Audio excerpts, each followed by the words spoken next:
निशंक होई रे मना, निर्भय होई रे मना, प्रचंड स्वविबळ पाठीशी नित्य आहे रे मना, नित्य आहे रे मना. जय शिवदत्त श्री स्वामी समर्थ महाराज की. हॅलो. हॅलो. हा बोला ताई. हा ते श्री स्वामी समर्थ. श्री स्वामी समर्थ ताई. बोला ताई, कुठून बोलताय? मी नाव नाही सांगत तुम्हाला. मी मागे 1 वर्षापूर्वी तुम्हाला फोन केलेला. अच्छा. म्हणजे भाजीचा बघा अनुभव सांगितला.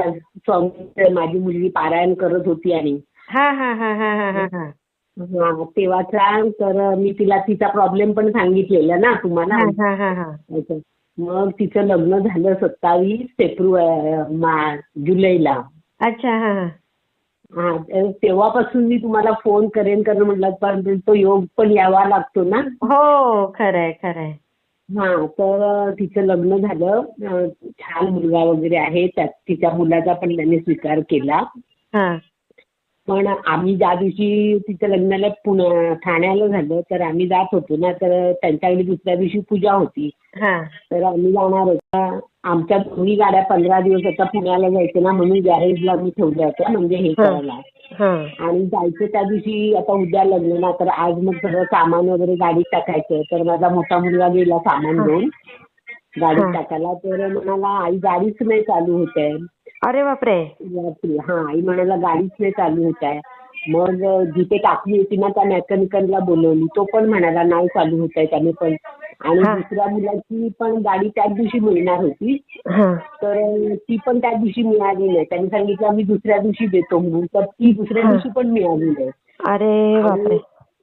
आणखी मग काय झालं, आम्ही गेलो. मग तिथून ठाण्यावरून आम्ही परत आलो. आणखी मग दुसऱ्या दिवशी पूजेला मग लगेच ट्रेनचं तिकीट काढलं आणि ट्रेनने गेलो आम्ही.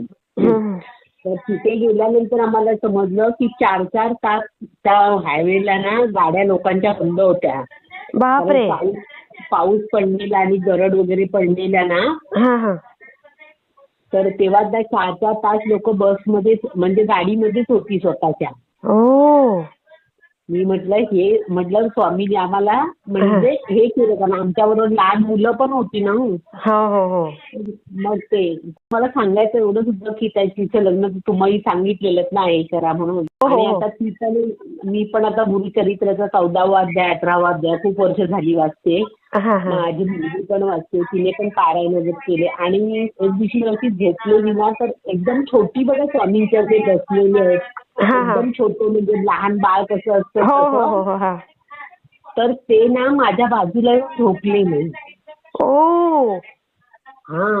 आणि दुपारची म्हणजे मी दुपारची झोपते, माझ्या बाजूला झोपलेले. आणि मी माझ्या मिस्टरांना सांगते अहो जास्त जोरात बोलू नका, हे उठतील ना असं मी त्यांना सांगते. मी झोपेतच म्हणजे त्या ह्याच्यामध्येच बोलते, अहो जोरात बोलू नका, ते उठतील असं मी सांगते. पटकन डोळे उघडले. मी म्हटलं बापरे माझ्या बाजूला तर कोणीच नाही. मला असं कसं स्वप्न पडलं हे. म्हणजे आपल्या बरोबर ते आपल्याला त्यांचं अस्तित्व दाखवत असतात. आणि आता म्हणजे काय थोडा आमच्या जरा जागेचा प्रॉब्लेम झालाय. तो एक प्रॉब्लेम झाला. आणि माझ्या ना आता 2-3 माझी ऑपरेशन झाली. पण माझ्या असं म्हणजे आता गर्भपिशवी काढली तर 22 वर्ष झाली त्याला. तर हरण्याचं ऑपरेशन केलं. नंतर युरिन बॅग खाली आलेली तिचं ऑपरेशन झालं. आता माझ्या ना असं लाल असं अंगावर वगैरे असं जातं केव्हा तरी. अच्छा. तर ते मी स्वामींनी सांगितलं हे कर. आणि ते जागेचा प्रश्न तर मी बॉम्बेलाच असताना मी चिठ्ठ्या टाकलेल्या. म्हणजे ते बघा सांगतात त्या ह्याच्यामध्ये तुमच्या अनुभवांमध्ये अशा चिठ्ठ्या टाकल्या. बरोबर. गुरुवार होता त्या दिवशी चिठ्ठ्या टाकल्या. म्हणजे ज्याने घेतला त्याचं नाव टाकलं. आणि म्हणजे हे स्वामींचे आहे की त्याचे आहे. तर मग मी चिठ्ठ्या उचलल्या त्या डोळे बंद करून. तर त्याच्यात आलं ही स्वामींची बाग आहे.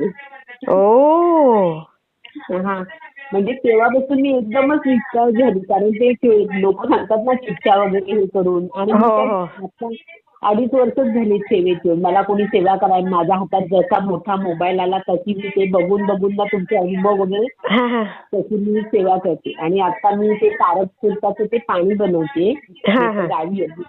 ते 11 वेळा ते बोलून तारक फुलकाचं पाणी, आणि तारक मंत्राचं ते 11 वेळा बोलते. म्हणजे मी 30 दिवसाचं ते हे केलं, संकल्प केलाय 30 दिवसाचा.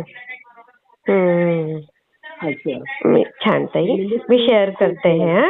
हो हो हो. म्हणजे मला फक्त तुम्हाला एवढंच सांगायचं होतं, मुलीचं माझ्या झालं त्यांना म्हणून. हो, मग स्वामींचे एकदा चरण धरल्यावर चांगलं होणारच ताई.